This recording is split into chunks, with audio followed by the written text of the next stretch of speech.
I'd like to give you an introduction to CREST. CREST is a not-for-profit organisation and we provide accreditation of company services combined with professional certification for individuals. The primary objective behind that is building capacity and capability within the cybersecurity market, predominantly looking at the technical security areas. We have a number of CREST chapters. We have one in EMEA that covers most of Europe and some aspects of Africa. We have another one in the United States where we have a very active exec. We also work with a number of the regulators and also government departments in the US. We have an Australasian one which covers Australia and New Zealand, and then we also have one in Southeast Asia which at the moment covers Malaysia, Singapore and Hong Kong. In terms of trying to achieve that building of capacity and capability, we have four primary activities that we conduct. The first is the company membership element, and that's really moving towards the accreditation of a company, providing really what I believe as being confidence in terms of the ability for the company to provide the services that they're describing. What we do there is we conduct a very detailed audit of the organisation, looking at their policies, processes and procedures, looking at their complaint escalation processes, as well as looking at their technical competence and the way they actually run the professional services that they're orientated towards. In terms of CREST membership, then we break that down into penetration testing, threat intelligence. We also look at intrusion analysis, and then we look at incident management from a cybersecurity perspective. We are working towards the release of a SOC accreditation process, but we'll describe more of that a little bit later on. In terms of the organisations themselves, when they go through the audit, then what we do is we get them to sign up to a meaningful and enforceable code of conduct. And that's really one of the cornerstones in terms of the activities that we provide. In order to support those organisations, we look for qualified individuals, and we call that certification. So at this point, we're running professional level qualifications, or we're looking for equivalents with other organisations that provide professional level certs.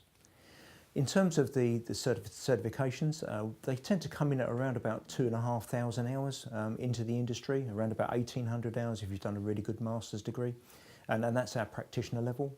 We then move forward from practitioner into registered. Typically, that's around about 6,000 hours worth of regular and frequent experience. Some people do it faster, some people do it slower. We don't actually measure that time, but typically you need around about 3 years experience in the industry to be able to pass our mid-range exams. At the top level, then we have a certified level, which is really looking at around about 10,000 hours worth of regular and frequent experience.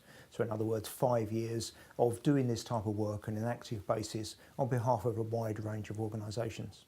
Again, we don't measure that, but with the indications is that it takes that long to actually become an expert in any of these areas and really provide what I believe in terms of true professional services. The certificate level is also quite interesting because we don't currently look in terms of professional development activities. What we do is we re-examine people every 3 years.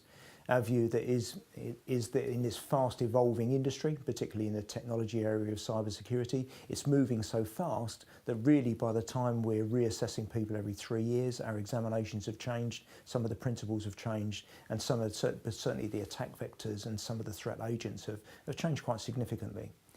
Again, it's extremely hard to pass our exams. Really what we're trying to do is to replicate at the very least the same sort of levels as we've seen in other professions, including accountancy, audit, engineering, etc. The individual who passes our exam also signs up to a code of conduct. That code of conduct really says that they will adhere to the policies, processes and procedures of the member company to which they work for. And what that means is it's a meaningful and enforceable thing. If somebody does something outside of that, then we can take action against the individual. For the individual, it's generally binary. So in other words, we can reprimand somebody, or we can either suspend or remove their license, if you like, to take away their certificate from them.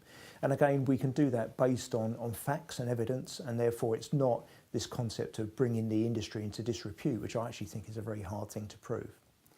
Again, if you come back to the company code of conduct, then really what they're saying, it's their responsibility to make sure everybody who's working on those types of projects fully understands their policies, processes and procedures.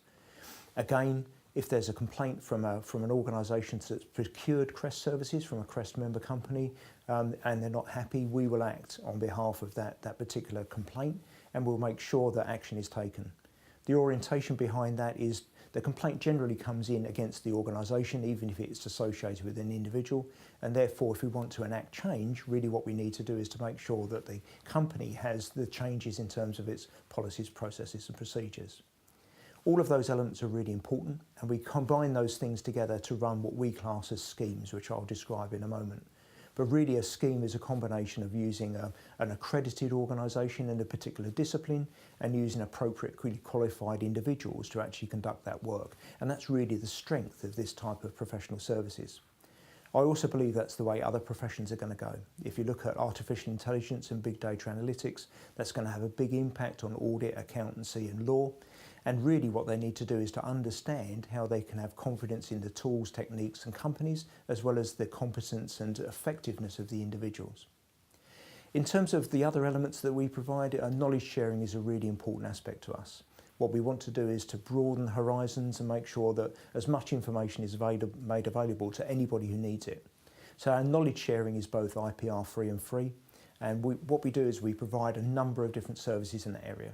We run our own conferences, both online and also in physical conference, but we record all of that information, and all of that information is available for free via our YouTube channels. In addition to that, we do specific pieces of research. We tend to tie the research into two specific areas: social responsibility and those that provide a direct support to the industry. So in other words, moving the industry forward. In terms of moving the industry forward, then what we're looking at there is the concept of doing things like network monitoring and logging, for example, gradually moving into the accreditation of SOCs. We've done quite a lot of work looking at how applicable bug bounty is to the particular disciplines and how, if necessary, we need to control it and how you procure those types of services. And we also provide procurement manuals for organisations to understand how to buy what we believe is quite difficult services to procure from a professional services perspective. Social responsibility is very important, but does feed into those elements as well. We've done an awful lot of work with the National Crime Agency and Met Police Falcon, for example, to develop intervention points to stop young people going into cybercrime. What we believe is that's a very important thing to both identify talent, but also potentially to reduce the threat. We've also worked with organisations like the National Autism Society, where we're trying to identify how to be open and make sure that we are fully inclusive in terms of the types of individuals that can come and work within our industry. Again, that concept of making sure that we're open and inclusive is a really important thing to us. So that combination of those different elements of research, I think, combined together, put into supporting and developing the industry from both a company and an individual perspective is very important to us. The final part that we do is we look at professional development. CREST doesn't provide training. The concept behind not providing training is that we want to provide certifications. So in other words, we don't want people to go through a training course and have an expectation that they will pass one of our really difficult professional level exams. What we want them to do is to prepare for it and make sure they're actually fully prepared when they go in. We work very closely with training providers and also academia to actually build people's process in terms of their career structures to make sure they're prepared for our exams and also to develop them as individuals.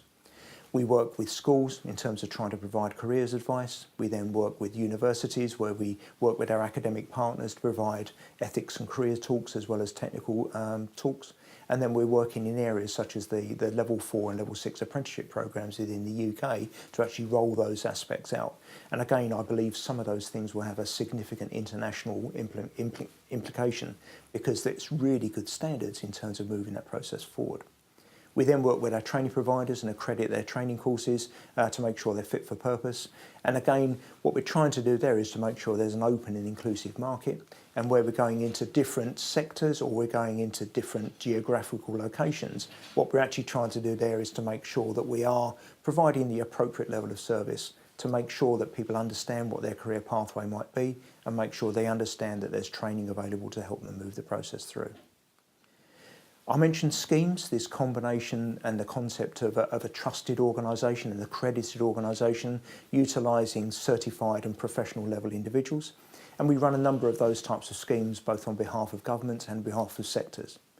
We work within our own sector in terms of developing penetration testing programs, so there is a defined process for doing, say, a CREST penetration test or a CREST incident response activity. But in addition to that, we also run a number of other activities. We provide a large or significant number of the individuals that go into the UK government's check scheme. That is the IT health check, penetration testing on behalf of government departments. We also tie that together with other aspects in terms of penetration testing as well.